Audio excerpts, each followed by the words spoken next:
Saygıdeğer izleyicilerimiz, İsviçre'de 3. doz aşılar kısa bir süre sonra başlayacak. Bununla ilgili bir son dakika gelişmesi var haber merkezimize gelen. Hemen bunu sizlerle paylaşmak istiyorum. İsviçre'de 3. doz korona aşısı. Sağlık Bakanlığı yetkilileri 3. doz korona aşısının sonbaharda gündeme geleceğini belirtti. Birçok ülke buna başladı bile dediler. Sağlık Bakanı yapmış olduğu açıklamada daha önce 2022'nin başında gündeme gelebileceğini söylemişti ama karar değiştirdiler ve şunu söylediler. Önümüzdeki günlerde 3. doz aşı ile ilgili karar alabiliriz dediler değerli izleyicilerimiz. Şimdi aslında bize İsviçre'deki bu olay şunu gösteriyor. 3. doz aşı olacak herkes. Sonra 4, 5, 6, 7, 8 mezara kadar devam. Baktığımızda İsviçre'deki yetkililer daha önce tek doz aşı yeter demişlerdi. Evet. Sonra 2 doz dediler. Şimdi ise 3. doz için hazırlık yapılıyorlar. Şimdi bakalım detaylar neler. Şimdiye kadar Sağlık Bakanlığı yetkilileri 3. doz aşının en erken 2022'nin başında gündeme gelebileceğini söylemişti. Şimdi ise Sağlık Bakanlığı yetkilileri ilk kez farklı yönde bir açıklama yaparak sonbaharda güçlendirici 3. doz korona aşısının üzerinde çalışan bir senaryo olduğunu belirttiler. Yani güçlendirici aşı diyorlar buna da. Yani aşı olacak, normal aşı, bildiğimiz aşı, adını değiştiriyorlar ki daha kolay olsun. Ya da daha çok insana aşı yapsınlar. Şimdi Almanya'daki istatistiklere göre davet gönderilenlerin sadece %53'ü 2 doz aşı oldu. Yani nüfusun sadece %53'ü. İsviçre'ye baktığımızda da aynı durum, benzer tablo karşımızda duruyor. Şimdi 3. doz aşı diyorlar. Ve devam ediyor haber, şunu söylüyor. Diyor ki aşının gerçekte ne kadar süre koruduğu sorusu destekleyici aşıya ihtiyaç olup olmadığını ve eğer öyleyse ne zaman gerekli olduğunu değerlendirmek için önemli diyor Sağlık Bakanı. Şimdi aslında bir tiyatro var. Diyeceksiniz ki nasıl bir tiyatro? Bakın, Sağlık Bakanı diyor ki 3. dozu yapacağız diyor. Ama diyor bu adına da destekleyici aşı dediği 3. dozun ne kadar gerekli olduğunu bilmiyorlar. Geçtiğimiz günlerde BioNTech aşısını bulan Profesör Doktor Uğur Şahin şöyle bir açıklama yaptı. Dedi ki 6 ayın sonunda aşı antikor üretimini azaltıyor, düşüyor. Onun için 3. doz aşıya ihtiyaç var dedi. Yapılması gerekiyor dedi. Şimdi insanoğlu 3. doz. Sonra bir 6 ay daha geçecek. Diyecekler ki 4. doz. Bir 6 ay daha 5. doz. 5 yılın içerisinde 10 doz aşı vuracaklar.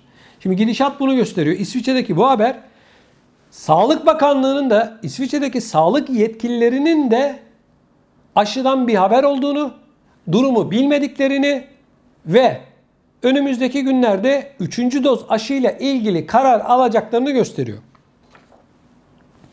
Federal Halk Sağlığı Dairesi Enfeksiyon Kontrol Başkanı İsviçre medyasına verdiği röportajda şunu söylüyor. İsviçre'nin sonbaharda 3. doz aşılara başlaması üzerinde çalıştığımız bir senaryo diyor.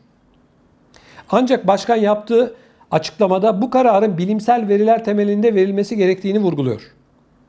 Bilimsel olarak hazırlanmış verileri bekliyoruz diyen yetkili Federal Aşı Sorunları Komisyonu'na atıfta bulunuyor.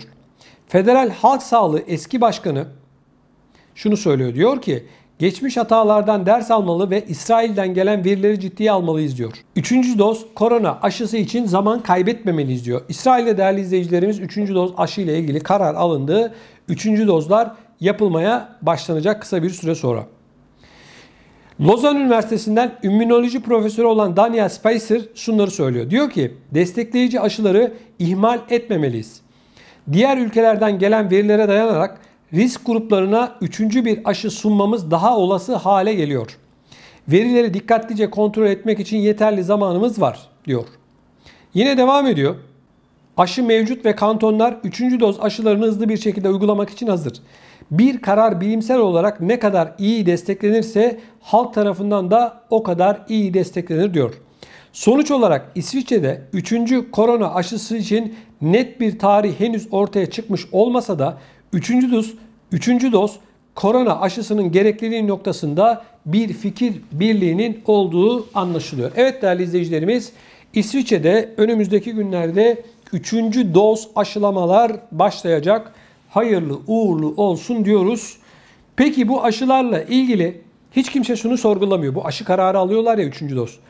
Bu halkın yarısı neden aşı olmaya gitmiyor? Bakın bu çok önemli bir şey. Halk aşıya mı, devletlere mi ya da bu siyasetçilere mi güvenmiyor? Asıl cevap verilmesi gereken konu bu arkadaşlar. Aşı var deniliyor, tamam, sorun yok. Bütün kantonlarda, İsviçre'den bahsediyorum, aşı var, tamam, hazırız diyorlar, tamam. Almanya'da Alman nüfusunun 4 katı kadar şu anda aşı var, tamam. Ama halkın yaklaşık %50'si aşı oldu, geriye kalan kısmı olmadı. Bir de bakın, Almanya'da halkın %53'ü 2 doz aşı oldu, %67'si tek doz oldu. Yani o aradaki yaklaşık %14 artık aşı olmuyor. Birinci dozu oldu, ikinci dozu olmadı. Hadi bunun içerisinde 2 milyon, 3 milyon ikinci dozu bekliyor diyelim. Süresinin dolmasını bekliyor. Ama geri kalan kısmı olmuyor. Tek doz oldu, bıraktı. Şimdi İsviçre'ye bakıyoruz. İsviçre'de de %50. Geriye kalan %50'yi ikna etmek yerine 3. dozu diyorlar ki biz bunu konuşalım, bunu yapalım diyorlar. Ortada düşünülmesi gereken nokta bana göre bu arkadaşlar. Aşı konusunda şunu net bir şekilde söyleyelim, bakın. İnsanların kafasında çok soru işareti var. Vatandaş şunu soruyor, diyor ki, düşünüyor. 5 yıl sonra ne olacak? Biliyor muyuz? Hayır. 5 yıl sonra bu aşılarla ilgili bir sıkıntı çıkar mı? Bilinmiyor. İşte bununla ilgili uzmanlar, doktorlar açıklama yaparsa aşılanma oranları yükselir. Onun haricinde halk siyasetçiye güvenmiyor, aşıya güvenmiyor. Halkın söylediği bu. Açıklamalarda eksiklik var diyor. Uyutuluyoruz yorumlarını yapanlar var. Yeni dünya düzeni oluşturulmaya çalışıyor yorumunu yapanlar var. Büyük sıfırlama başladı diyenler var. Şimdi bu kadar karma karışık bir ortamda insanın sağlığı gibi en önemli faktördür sağlık, insan sağlığı. Bununla ilgili bir karar alması tabii ki zor. Yani net değil, şeffaf değil durum. Bu İsviçre'de değil, dünyanın her noktasında böyle. Almanya'da %53. Korkunç bir rakam. Açıklananlara göre korkunç diyorum. Şöyle ki Almanya tamam dedi, bu aşıyı bulduk dedi, onu bulduk. Tamam biz bu işi bitirdik diye açıklama yaptı Almanya. Bu aşılar çıkmadan önce. Şimdi hani işi çözdünüz, buldunuz. Niye millet size inanmıyor? Niye gitmiyor? Şimdi Almanya şunu yapacak. Değerli izleyicilerim, aşı olmayanları kısıtlayacak. Yeni yasaklar geliyor Almanya'da. İzin dönüşü, şu anda izin zamanı biliyorsunuz, tatil dönüşü, yeni yasaklar Almanya'da hayata geçecek. Mecbur bırakacaklar insanları aşı olmaya. Görünen bu. Zaten Almanya bir karar alırsa diğer Avrupa ülkeleri, Hollanda, Fransa, İsveç, İsviçre gibi ülkelerde onun arkasından benzer kararlar alıyorlar. Geçmişte bunu gördük, deneyimledik. Her ne olursa olsun, konu her ne olursa olsun arkadaşlar, insanların kafasının bir kere netleştirilmesi lazım. Vatandaş net değil. En çok cevabını aradığı soru şu: yıllar sonra bir yan etki olur mu? Vatandaş bundan korkuyor aslında. Bununla ilgili açıklama yapılırsa belki o zaman bir şeyler değişebilir. Saygıdeğer izleyicilerimiz, İsviçre'den Almanya'ya geçişlerde artık yeni bir dönem başladı. Bildiğiniz üzere özellikle Almanya sınırı bölgesinde yaşayan İsviçreliler özellikle alışveriş yapmak için, Almanya tarafı daha ucuz olduğu için pek çok kişi Almanya'ya geçer. Şimdi bununla ilgili yeni bir uygulama var. Almanya'ya girişte test durumu söz konusu. Bakalım detaylar neler? Almanya'ya seyahat etmek isteyen herkesin artık ya aşı sertifikası ya da negatif test ibraz etmesi gerekiyor. Bu sebeple Alman polisi ülkeye girecek olanların kurallara uyduğundan emin olmak için yeni kontrollere başladı. Bunlar sınır boyunca gerçekleştirilen uçuş kontrollerinin yanı sıra trenlerde ve karayolu trafiğinde rastgele kontroller de yapılıyor. Alman medyasına göre amaç mümkün olduğu kadar çok insanı kontrol edebilmek. Hollanda yüksek riskli bölge olarak kabul edildiğinden geçen haftadan bu yana Hollanda sınırında da benzer bir uygulamayı Almanya yapıyor. Uygulamalarda negatif olduğunuzu ispatlamak zorundasınız deniliyor değerli izleyicilerimiz. Bu Alman sınırına geçen ve 12 yaşında veya daha büyük olan kişilerin negatif test veya aşı sertifikasına sahip olmaları anlamına geliyor. Yani aşı olduysanız 2 sefer sorun yok ya da elinizde negatif bir test varsa Almanya'ya geçebilirsiniz. Aksi halde ne olacak? Alman polisi sınırda kimsenin geri gönderilmeyeceğini ve para cezası verilmeyeceğini söylüyor. Gerekli belgelere sahip olmayan kişilerin yerinde test zorunlu edilmesi gerekecek. Yani sınırda test yaptırmaları istenecek. Alman hükümeti zorunlu testlerle yaz tatilinin sonunda korona enfeksiyonlarının sayısında bir artışın önüne geçmek istiyor. Evet, Almanya'da vaka sayısı Avrupa'nın diğer ülkelerinde olduğu gibi artmaya devam ediyor. Özellikle bu delta varyantı dediğimiz türde ciddi anlamda ülkelerdeki sıkıntıyı arttırıyor. Evet değerli izleyicilerimiz, İsviçre'den Almanya'ya geçecek olan vatandaşlarımızın da yanlarında mutlak surette negatif test ya da aşı pasaportu dediğimiz daha önce aşı olduklarını gösteren belgeyi ya da o app'te cep telefonunda olan uygulamayı göstermeleri gerekiyor. Aksi halde gümrükte bununla ilgili olarak test yapılmak zorunda. Bunu da bilgilerinize sunuyorum. Saygıdeğer izleyicilerimiz, İsviçre bildiğiniz üzere uçsuz bucaksız yeşillikleriyle, o dağlarıyla, alpleriyle bilinen bir cennet adeta. Bununla ilgili olarak bir haberimiz var. Bildiğiniz üzere aynı zamanda dev inek çiftlikleri de, hani o sütleri, çikolataları hepimizin bildiği özellikleri. Şimdi enteresan bir haber. Hayvan sütçülüğünden İsviçre çiftçisi vazgeçiyor. Ne demek bu? Bunun anlamı şu. İneklerden ya da küçükbaş hayvanlardan, koyunlardan süt alma devri kapanıyor. Diyeceksiniz ki nereden alacaklar? İşte bakın, enteresan bir haber. Bakın, haberin detayları şunlar. Alplerdeki dev süt çiftlikleri dönüşüyor. Artık inek yerine yulaf sütü üretiliyor. Düşük süt fiyatları, hayvansal süte olan az talep, vegan ve bitkisel beslenme eğilimi, iklim değişiklikleri ve hayvanların sömürülmesine karşı çalışmalar bu dönüşümde etkili rol oynuyor. Yani o hayvanları olanlar, dev çiftlikleri olanlar hayvanlarını satıyorlar. Yerine yulaf ekiyorlar ve bu yulafın da sütünü çıkartıyorlar.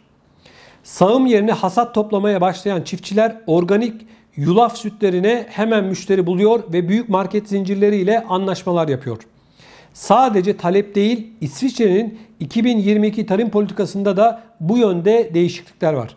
Geleneksel çiftçilerin lobisine rağmen yenilikçi çiftçilerin daha dayanıklı sebze ve meyve üretme çabaları, organik ürünlere ağırlık verilmesiyle hayvancılığın da modası eskiyor. Evet, hayvancılık eskiyor deniliyor. 2000 yılında kişi başı inek sütü tüketimi 84 litre iken 2019'da bu rakam 50 litreye düştü. Yeni moda yulaf tarlalarının bir diğer özelliği de hayvansal gübrelerin kullanılmaması. Şimdiye kadar 41 büyük çiftlik dönüşümü gerçekleştirdi. Günde 2 çiftçinin hayvansal sütten vazgeçtiği belirlendi. Evet değerli izleyicilerimiz, o inekler, hani koca koca memeleri olan o inekler artık İsviçre'nin simgesi olmayacak. Çikolatayla beraber biliyorsunuz inek resimleri bol bol kullanılır. Yulaf sütü, bilmiyorum nasıl bir şey olduğunu ama İsviçre gibi teknolojik, modern bir ülkenin böyle bir karar alması tüm ülkeler içinde bana göre araştırılması, üzerinde düşünülmesi gereken bir konu. Vegan sayısı artıyor, evet. Doğal beslenme, evet. Organik beslenme, evet. Ve şu anda günde 2 çiftçinin, hayvancılık yapan 2 çiftliğin artık arazilerine yulaf ekmesi düşünülmesi gereken bir durum. Değerli izleyicilerimiz, tabii ki hayvancılık da gerekiyor. Hayvanın eti de lazım insan için ama doğal daha sağlıklı diye yulaf sütü görüyoruz ki ileriki dönemlerde hayvancılığın, hayvan sütünün önüne geçecek. Türkiye başta olmak üzere tüm ülkelerin buna hassasiyet göstermesinde fayda var. Türkiye'de, vatanımızda, ana vatanımızda hayvancılıkla ilgili çok ciddi sıkıntılar varken İsviçre'nin böyle bir adım atması gerçekten çok düşündürücü. Türkiye'nin mutlak surette bu uçsuz bucaksız arazilerine yulaf ekerek bunun sütünü çıkartarak piyasaya sürmesi gerekiyor. Türkçesi bu. Araziler bomboş. Türkiye'de arkadaşlar. Çiftçilik gerektiği gibi teknolojik olarak yapılmıyor. Hayvancılık gerektiği gibi teknolojik olarak yapılmıyor. Tarım ve hayvancılık ülkesiyiz diyoruz. Etin kilosu 90 lira, 100 lira. Türkiye'de evet. Asgari ücret 2825 lira. Bir kişi 1 kilo et alamaz ayda. Fiyatlar yüksek. O zaman hayvancılıkla, tarımla ilgili yapılanlarda bir sıkıntı var demektir. Etin kilosu 90 lira. Nasıl alacak gariban işçi? Nasıl alacak? Emekli nasıl alacak? İsviçre bunu bitirmiş. Okey'e dönüyor. Diğer bir ifadeyle yulaf sütüne dönmüş. Biz daha hayvancılığı çözememişiz. Adamlar hayvancılığı bırakıyor. İsviçre'de hayvancılık bitiyor. Bitiyor derken hani sütçülük bitiyor. Yoksa besi hayvancılığı devam ediyor. Et üzerine besi hayvancılığı denir. O ayrı. Adamlar sütçülüğü bırakıyorlar. O uçsuz bucaksız çiftlikler şimdi yulaf ekiliyor buralara. Hasat topluyorlar ve onun sütünü çıkartıyorlar. Bizim memleketimizde, ana vatanımızda tarlalar boş. Çiftçilik yapan yok. Hiç kimse bunları da takip etmiyor. Ben Türkiye'de bütün haberleri tek tek okurum her gün. Ben böyle bir haber görmedim Türkiye'de yıllardır. Ama İsviçre'nin attığı bu adım bütün ülkeler tarafından izlenmeli ve uygulanmalı. Arazi mi yok kardeşim Türkiye'de? Bakın, deneyin. Önce siz yapın. Ne diyor? Hayvan sütçülüğü bitiyor diyor. Yulaf sütçülüğü diye bir şey var.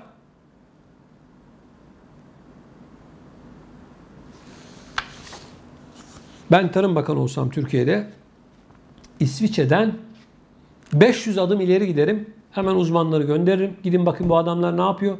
Nasıl sütü çıkartıyor? Bu süt nedir? Araştırın, bana rapor getirin derim.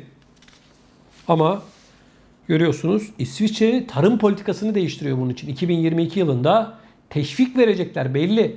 Diyecekler ki şu bölgelerde yulaf ekerseniz, yulaf sütünü yaparsanız size şu kadar para diyecekler. Daha yüksek miktara satıyor çünkü çiftçi. Hayvanın bakımı zor. Hayvan bir bebek gibi. Her gün 24 saat gözün üzerinde olacak hayvancılıkta. Ama adam yulafı ekiyor. Ondan sonra hasat zamanı gidiyor, topluyor, sütünü çıkartıyor. Hadi size iyi günler diyor. Bu kadar. Saygıdeğer izleyicilerimiz, dünyanın en dürüst şehirleri araştırması yapıldı. Bu araştırmaya göre dünyanın en dürüst şehirleri hangileri oldu bakalım. Twinner adlı araç satışı yapan bir firma dünyadaki en dürüst şehirleri görmek için dünya genelinde bir araştırma yaptı ve rapor yayınladı. Araştırmada otomobil acentalarındaki satışlardan hükümetlere, hırsızlıktan vatandaşlık görevlerine kadar pek çok alanda toplumun farklı sektörlerindeki vatandaşların ne kadar dürüst olduğunu karşılaştırmak için en iyi 75 büyük küresel şehir sıralaması yapıldı. Listede ilk 3 şehir sırayla Zürih, Tokyo ve Avustralya'dan Adelaide olurken Türkiye'den herhangi bir şehir ilk 75'in içerisine giremedi. En dürüst şehirler Zürih, Tokyo ve Avustralya'da Adelaide. Şimdi Twinner'ın dünya çapındaki otomobil bayilerine nasıl bakıldığını görmek isteyerek başlattığı ancak daha sonra genişleterek tüm şehrin dürüstlüğü üzerine gerçekleştirdiği bu çalışmada şehirler bir bütün olarak ele alındı ve sonucu olan şehir anonim tutularak diğer tüm şehirlere referans olması adına en düşük seviye olarak baz alındı. Kötü sonuç alan şehirlere dair olumsuz bir imaj oluşturmamak adına verileri incelenen 350 şehirden sadece en iyi 75 şehre yer verildi. Çin ve Latin Amerika'daki bazı şehirler veri yetersizliği sebebiyle otomatik olarak liste dışı kaldı. Şehirde yaşayan fertlerin dürüstlükleri cüzdan testi ile ölçüldü. Toplamda 17.000 cüzdan bilinçli olarak sokakta düşürüldü ve kaç tanesinin iade edildiğine bakıldı. Daha sonra yerel yetkililerin, belediyelerin ve daha üst otoritelerin dürüstlük verilerine bakıldı. Burada da şeffaflığa, harcamalara, yolsuzluk raporlarına, kayıt dışı ekonomiye, basın özgürlüğüne bakıldı.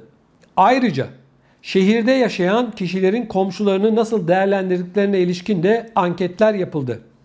Şimdi değerli izleyicilerimiz, Türkiye'den ilk 75'e giren şehir yok. Bakalım diğer ülkeler hangileri? 1 numara Zürih, sonra Tokyo, Adelaide, Amerika'dan Phoenix, Almanya'da Hamburg, Hollanda'da Amsterdam, Almanya'da Münih, Danimarka'da Kopenhag, Birleşik Krallık'ta Edinburgh, Avustralya'da Brisbane, ABD'de Denver, ABD'de Portland, Avusturya'da Viyana, Kanada'da Ottawa, Almanya'da Leipzig, Amerika Birleşik Devletleri'nde Louisville, Yeni Zelanda'da Auckland, ABD'de Seattle, Kanada'da Toronto, Kanada'da Vancouver. Evet değerli izleyicilerimiz, bunlar dünyanın en dürüst şehirleri. 1 numarada Zürih, Tokyo. Evet 2 numarada Tokyo. Baktığımızda ortak noktaları şu: Zürih ile Tokyo'nun dünyanın en pahalı şehirleri olması. Demek ki zenginlerin olduğu yerde dürüstlük de çok. Ben bunu anlıyorum. Evet, bu da istatistiklere konulabilir. Ekonomik seviye düşükse dürüstlük de sıkıntıda demektir. Üzücü olan taraf 75 ülkenin içerisine bizim ülkemizden hiçbir şehrin girememesi. Bu da düşündürücü.